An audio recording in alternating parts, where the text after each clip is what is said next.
समीकरण को हल करने की तीसरी विधि द्विघात सूत्र। तो हम इस विधि से सारे सवालों को हल करेंगे। ये इन तीनों में सबसे आसान विधि है। जब ये ना कहे कि किस विधि से आप करो तो द्विघात सूत्र से आप हल कर दो, आपको ज्यादा सोचना भी नहीं पड़ता। क्या होता है ये, आपकी द्विघात समीकरण इस प्रकार की होती है, ax की 2 जमा bx जमा c बराबर 0। a b और c ये तीनों आप निकाल लो सबसे पहले। फिर आप d, जिसको हिंदी में क्या बोलते हैं, विविक्तर, इसको मैंने क्या बोल दिया, d या डिस्क्रिमिनेंट, तो आप हिंदी में लिख लें, ये सिर्फ d लिख दें। तो d का एक सूत्र आपको याद करना पड़ेगा, b की शक्ति 2 माइनस 4ac। आप हर सवाल में सबसे पहले d निकालोगे, a b c तीनों रकम से पता चल जाएगी, फिर आप d निकालो। अब d के लिए तीन बातें हो सकती हैं।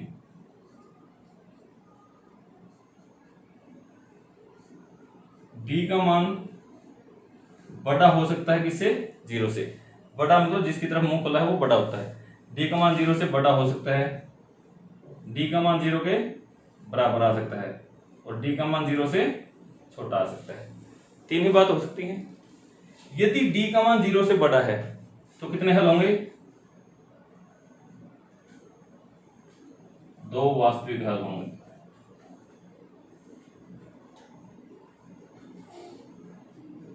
जब 2 होंगे तो सीधी सी बात है कि दोनों अलग अलग होंगे, ठीक है।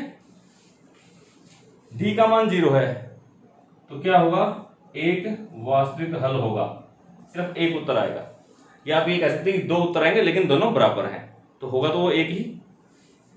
और यदि d का मान 0 से छोटा है, मतलब माइनस में आए, तो कोई वास्तविक हल नहीं, कोई हल नहीं आएगा, कोई वास्तविक हल नहीं। तो हर बार आपकी सिर्फ तीन ही स्थितियां होंगी, या तो आपके द्विघात समीकरण के 2 हल आएंगे, या एक हल आएगा, या एक भी नहीं आएगा। हर सवाल में किसी भी विधि से आप कीजिए। तो आपने ये भी चेक कर लिया। फिर इसके बाद ये तो सिर्फ हलों की संख्या ज्ञात करने के लिए है, तो हल कैसे होंगे उसके लिए आपको याद करना पड़ेगा, x बराबर माइनस बी प्लस माइनस वर्गमूल d सारे के बटे में 2a।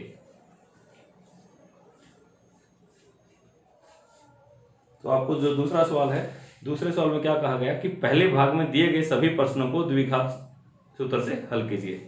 तो आपको पहले सवाल की पहली रकम ये थी, तो दूसरे सवाल में पहली यही होगी। तो इसमें देखिए आप, सबसे पहले जो आपकी द्विघात समीकरण थी वो क्या होती थी, ax की शक्ति 2 जमा bx जमा c बराबर 0। यदि मैं इसके साथ इसकी तुलना करूं, x की शक्ति 2 के आगे यहाँ पे a है और यहाँ पे 2 है, तो a का मान कितना आ गया, 2 आ गया। फिर b का देखो, x का गुणा क्या है b, यहाँ x का गुणा क्या है -7 b। c क्या है, बिना x की जो पद था ये आ गया। तो आपको हर सवाल में a b और c सबसे पहले आपको निकालने हैं। अब ये निकालने के बाद आपको सबसे पहले क्या निकालना है, d का सूत्र था b की शक्ति 2 माइनस 4ac। देखो क्या बन जाएगा, b की शक्ति 2, b कितना है -7, और माइनस की संख्या तो ब्रैकेट लगा लिया करें, इसकी शक्ति 2। सूत्र -4 गुणा a का मान कितना है 2 गुणा c का मान है 3। तो देखो 7 का वर्ग 7 49, और माइनस की संख्या वर्ग तो हमेशा ही क्या आएगा, प्लस में। -4 दूनी 8, 8 दिए 24, तो 49 में से जब 24 घटाओगे तो कितना बच जाएगा आपका 25। यहां आप देखो प्लस का 25 है या माइनस का है, प्लस का है। और आपको मैंने बताया था यदि d का मान पॉजिटिव आए, प्लस में आए, तो इसका मतलब इसके कितने उत्तर आएंगे, 2 आएंगे। तो द्विघात सूत्र से इसको ज्ञात करते हैं। हमने सिर्फ संख्या पता करी है कि हल कितने होंगे, 2 होंगे। तो आप लिखो द्विघात सूत्र से, द्विघात सूत्र का प्रयोग करो आप। तो द्विघात सूत्र क्या था, लिख देता हूं मैं, x बराबर माइनस का b प्लस माइनस वर्गमूल d सारा के भाग में 2a। अब शुरुआती दौर में इसको थोड़ा देख के लिख लेना चाहिए, फिर आपको ये धीरे धीरे याद हो जाएगा। तो देखो क्या आ गया, x बराबर माइनस का निशान, फिर b का मान देखो कितना था, -7। माइनस की संख्या तो ब्रैकेट लगा के लिख लिया करें, माइनस तो पहले था और b का मान है -7। फिर प्लस माइनस देख के लिखें, सिर्फ प्लस माइनस वर्गमूल d का मान कितना आया था अभी आपका 25, और सारे के बटे में 2a, 2 गुणा a का मान था आपका 2। तो ये आ गया। इसको आप हल करके देखो क्या लिखोगे, x बराबर माइनस माइनस कितना हो गया, प्लस का 7, प्लस माइनस दोनों निशान लिख लिए। 25 का वर्गमूल कितना होता है, 5, ये तो सीधा ही आ गया 5 बटे में 2 गुणा 2 4, आसानी से आ गया। सिर्फ आपको याद करना है और उसमें रख देना है। x का मान 7 जमा 5 बटे 4 और x का मान 7 माइनस 5 बटे 4। मैंने क्या किया है, एक बार तो ये प्लस वाला निशान ले लिया, इसका तो एक ही निशान था वही ले लिया, 7 प्लस 5 बटे 4। एक बार यहाँ माइनस था, 7 माइनस 5 बटे 4, एक बार प्लस का एक बार माइनस का। तो x कितना हो गया भाई, 7 और 5 12 बटे 4, 4 से कटता है, 4 एकम 4, 4 3 12। x का मान कितना आ गया 3, ठीक है। 7 में से 5 गया 2, 2 बटे 4 कटता है, हाँ 2 से, 2 एकम 2, 2 दूनी 4। x का मान कितना आ गया 1 बटा 2।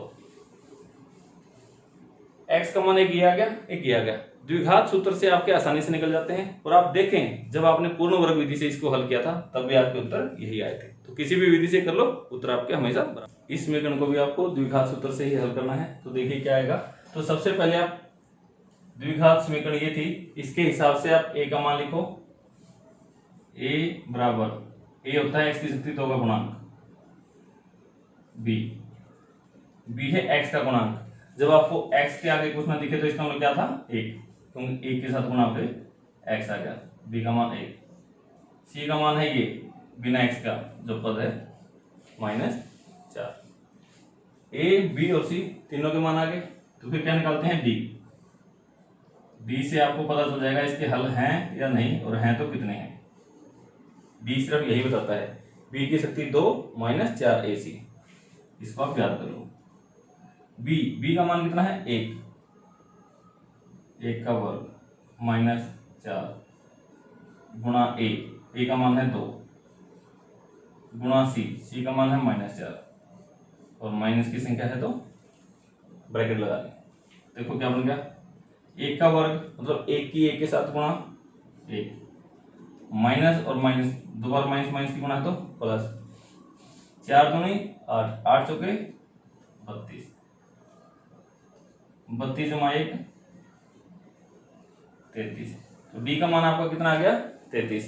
तो d का मान जरूर देखा करें, d का मान आया आपका 33 मतलब प्लस का 33। तो इसके कितने हल हैं, 2 वास्तविक हल हैं और दोनों क्या है अलग अलग आएंगे इनके मान। तो अब देखो द्विघात सूत्र से, यहां तो हमें सिर्फ संख्या पता चली है 2 हैं, अब निकालने भी है वो द्विघात सूत्र से। अभी मैंने बताया था, आप याद कर लो, x बराबर माइनस का b प्लस माइनस वर्गमूल d इस सारे के बटे में 2a। अब आपके पास सारे मान है, सिर्फ इसके अंदर रखने हैं आपको। x जरूर लिखा करें, x बराबर माइनस b का मान था 1 प्लस माइनस वर्गमूल d का मान था 33 बटे 2 गुणा a का मान 2। इस सवाल में आपको 4 मान निकालना है, a b c, 3 तो आपके समीकरण देखते रहेंगे, d के लिए आप सूत्र याद करेंगे। तो ये आ गया, तो x का मान क्या बन गया यहां से -1 प्लस माइनस वर्गमूल 33 बटे 2 दूनी 4। तो मैं इसको क्या लिख सकता हूं, x बराबर -1 जमा वर्गमूल 33 बटे 4, और दूसरा मान क्या है, x बराबर -1 माइनस वर्गमूल 33 बटे 4। क्योंकि यहां पर 2 थे ना, ये एक बार प्लस एक बार माइनस, तो एक बार मैंने प्लस का निशान लगा के लिख लिया इसी को, एक बार माइनस का निशान लगा। तो इस प्रकार से ये दो आपके सूत्र। तीसरा भाग ये भी आपको द्विघात सूत्र से ही हल करना है। तो देखिए इसमें, तो सबसे पहले तो इसके साथ तुलना करके a का मान लिख लो, a बराबर कितना हो गया 4, b का मान x का जो गुणांक है 4 वर्गमूल 3, और c प्लस का 3। a b c तीनों के मान आ गए। फिर किसका निकालते हैं, d का।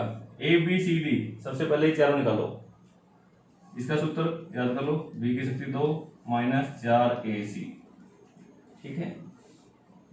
b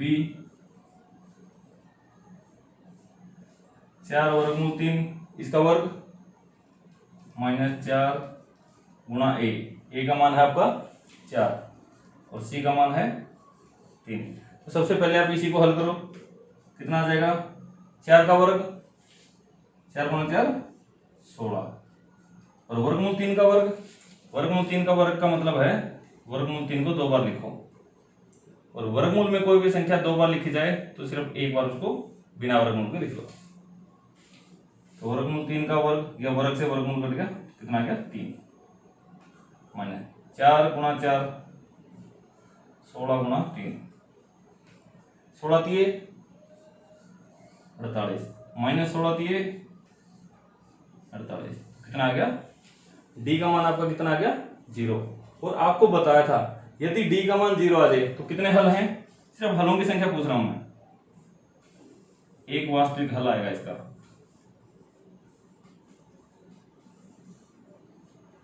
ये आपसे सवाल में नहीं पूछ रहा इसमें कितने आएंगे, सिर्फ ये मैं आपको बता रहा हूं कि वास्तविक हल कितने आएंगे इसके, एक आएगा। या आप ये कह सकते हो कि 2 आएंगे लेकिन दोनों बराबर होंगे। तो द्विघात सूत्र से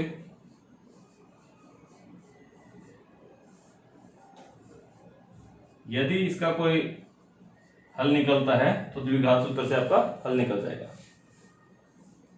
x बराबर -b प्लस माइनस वर्गमूल d सारे के बटे में 2a।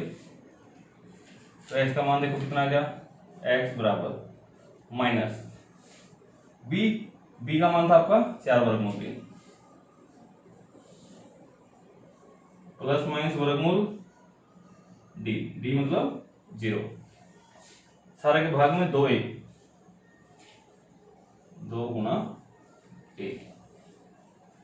x बराबर -4 वर्गमूल 3, क्योंकि जब 0 है, 0 का वर्गमूल तो क्या हो जाएगा 0, जब ये 0 तो इसका तो कोई महत्व नहीं, ये तो सारे खत्म हो गए, तो 0 के बटे में 8, या आप सीधा काट सकते थे, x का मान 4 एकम 4, 4 दूनी 8, क्या बच गया ऊपर माइनस वर्गमूल 3 बटे 2।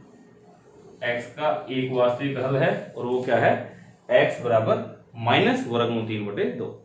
यदि इसके वास्तविक हल हैं तो इस उत्तर से अपना आपके निकल जाएंगे। चौथा भाग, द्विघात सूत्र से इसके हल ज्ञात करते हैं। तो सबसे पहले तो इसको चेक कर लेते हैं हल कितने हैं इसके। तो उसके लिए सबसे पहले आप क्या करते हैं, a का मान, ए है ये 2, बी है एक्स का गुणांक, यहाँ कुछ नहीं है तो मतलब 1 है, बी का मान 1, सी कितना है ये 4। ए बी सी तो आपके निकल गए, इसके बाद आप क्या निकालते हो डी। तो डी का क्या सूत्र होता है, बी की शक्ति 2 माइनस 4 ए सी, बी की शक्ति 2 1 माइनस 4 गुणा ए गुणा सी, 1 की शक्ति 2, 1 को 1 के साथ गुणा करोगे 1 माइनस 4 दुनिया 8 चौके 32, 1 प्लस 1 माइनस, तो बड़ी में से छोटी कट जाएगी और निशान जो बड़ी दिख रही थी उसका तो माइनस। यहां देखो डी का मान क्या है माइनस में है, और आपको पता है यदि डी का मान माइनस में आ जाए तो इसलिए इस समीकरण का कोई वास्तविक हल नहीं। यदि आपका डी का मान माइनस में आ जाए तो इसका मतलब उसका कोई भी वास्तविक हल नहीं, और जब वास्तविक हल नहीं है तो आपको निकालना